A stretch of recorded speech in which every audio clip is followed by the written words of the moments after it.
Hey guys, this is Grant Gracchus 4047 Kohler from the Comic Clowns podcast, coming to you live from the Pheasant Run Resort in St. Charles, Illinois. Now, unlike the rest of the podcasts that are up in anime Milwaukee, I'm at a different place and a different time. Yes, I'm here at Military History Fest 13, and we're going to be heading inside to interview some of the reenactors of different periods that I do not do. Now let's go inside and see what we can find. Hey guys, this is Grant Gracchus 4047 Kohler from the Comic Clowns podcast, and I'm doing interviews for both that and Reenactor Fest. And I'm here with my good friend Peter Novak. Peter, how are you? Good, how are you doing, Grant? And I understand we are actually in the 11th century at this point, 11th or 12th century in the Middle East. Yes, we are in the 12th century, the year 1187 AD. This would be just before the Third Crusade. We are currently a Crusader column that is marching out from the cities out into the desert near a place called the Horn of Hattin. Currently, we are stationed at a watering hole. You can see here, we're taking a short time to let our horses and men drink. I myself am portraying a secular knight of the period. I would have been a landed military elite that would have sought fortune and fame out in the Holy Land, so I would take up my household and my belongings and go out here to find greater glory. And as far as a reenactor, how did you get into the period of the Crusades? Oh Lord, well, growing up being a wee nerd, watching movies like The Lord of the Rings, reading books like such, then just getting deeper and deeper into the reality of it, realizing that things like that happened in real life and that those were actual living, breathing people, and they did these things, and the craziest part is that they're my ancestors. In fact, they're most people's ancestors. They actually lived, they did these things, they functioned in this fashion, they ate this food, they wore these clothes, and that's kind of how I got to where I am. It's slowly just stumbling on these things through medium to medium. And final question, as a reenactor that portrays the Middle Ages and the Crusades, in your honest opinion, if you could keep it under a minute, do you feel that your time period is getting the justice it deserves in the cinematic world? No, I'm going to put that pretty blatantly. If you look at movies like Ridley Scott's Kingdom of Heaven, Ironclad, things like that, people just don't put in enough research. And I mean, there's a myriad of reasons why it's that way. I could drone on about it all day. You know, there's money, there's people just wanting things to look flashy and cool, but generally I blame it on laziness, people not wanting to do the real research. I mean, reenactors like me are out there. My friend Dave over there, he's wearing a pretty good kit. I mean, it's not like these things aren't, it's not like you can't access them. It's not like you can't learn to see what these things are really like. And it's disappointing to me because, again, it's a part of our history as a people, and it's almost like a passing thought. People don't really give it too much attention. They get people's lives wrong, dates wrong, reasons for events happening wrong. And I mean, oh Lord, I could drone on about clothes and armor and all that all day, Lord. So you might want to stop me there. All right, and I would like to thank you again for the interview. Not a problem. And until next time. Hello again, and I'm here with a new friend that I just made, Silas Mixby. Silas, how are you? Good to meet you, sir. And yourself? I'm doing all right. And which period are you guys portraying at this event? We are an 1870s medicine show, and I have with me Estella Naparella and Thomas Mayhill. And we are here purveying Dr. Silas Mixby's magical remedies. And what exactly attracted you guys to reenact or portray this specific time in history? It's a fascinating time of history that helped define what America is today. And it's interesting to see how we came out of the Reconstruction era and into the industrialization era. And our period is right on that cusp of capitalism growing into being what we know it is today. And as a reenactor, I'm not sure if they've done this yet or not, but do you feel that your time period in history is getting the justice it deserves in the cinematic world? Absolutely, one show at a time. All right, thank you guys for the interview, and we'll talk to you again soon. Hello, my friends. Welcome back. And I'm joined here today with my friend Richard Semansky. Richard, how are you? I'm doing well. How are you doing? Doing all right. And can you tell us a little bit about your impression for this day at Reenactor Fest? Well, today, this is a Civil War civilian. We have most of the outside is wool with cotton lining.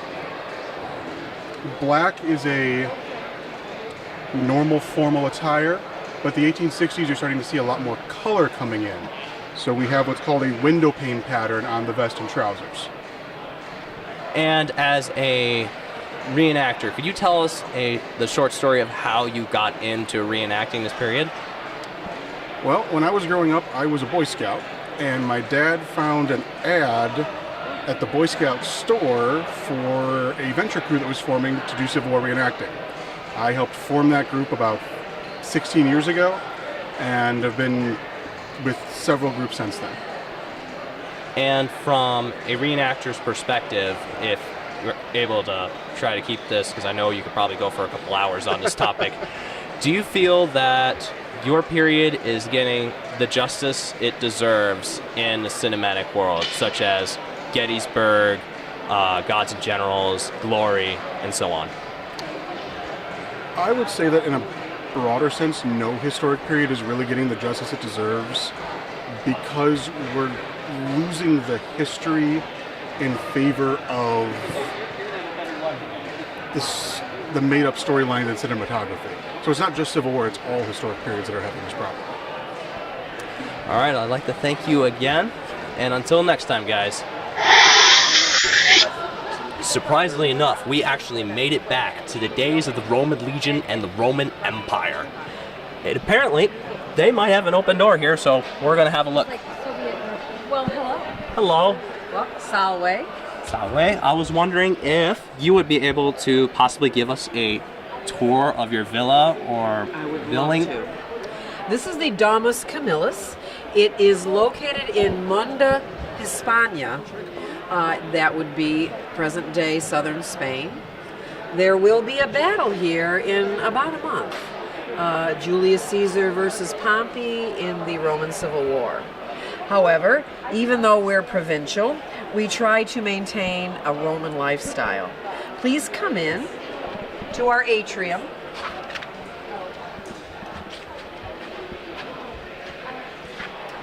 The atrium is a public area in a Roman home where we would receive guests.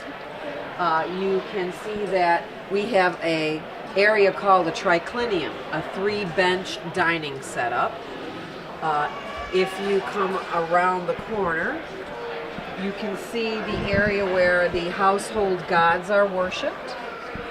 There is a representation of Janus, who sees the future and the past and looks forward and back, and a representation of Vesta, goddess of the hearth, and that is the flame. And then we also have some offerings on the table, as well as small household gods. In addition to the hospitality of the triclinium, if you come around, you can see an area where the death masks of our ancestors are displayed. Now that might seem a little macabre, but if you think that they didn't have photography, this is the way they would memorialize their ancestors. So they're wax masks painted to look alive. We also have some of the memorial plaques also on display. And these are reproductions from actual plaques that existed during the Roman period. And the statuette in the corner is of Rhea Silvia. She is the mother of Romulus and Remus, famous founders of Rome. Now, as a reenactor that actually portrays the times of the Roman Republic, can you tell us a little bit of the story of how you got into reenacting this period? This period, I have been in the reenactment community for many years, and I reenacted mostly the Middle Ages. I became interested, actually coming to Military History Fest, into trying something new, trying another time period. And I find that the more ancient and more remote cultures are of interest. And when I saw that Rome was a possibility, I said, this is something that I would like to learn. And so I began to do some research about Rome, and I became part of Legio Decima as the civilian arm, as it were. And final question, this is from for a reenactor's perspective.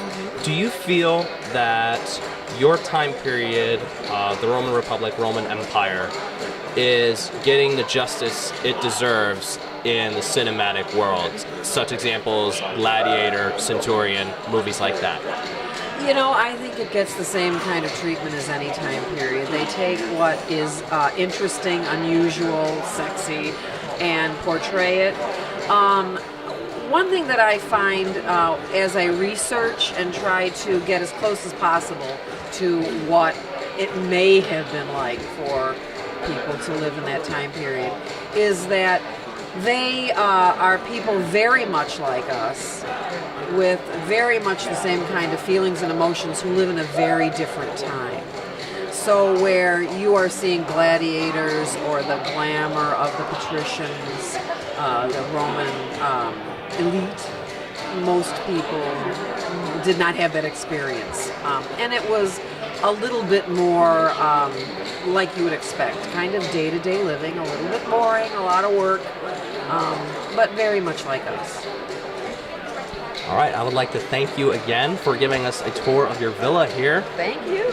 Come back anytime for a good old Roman hospitality. I may take you up on that offer. All right. And until next time, guys. Salve.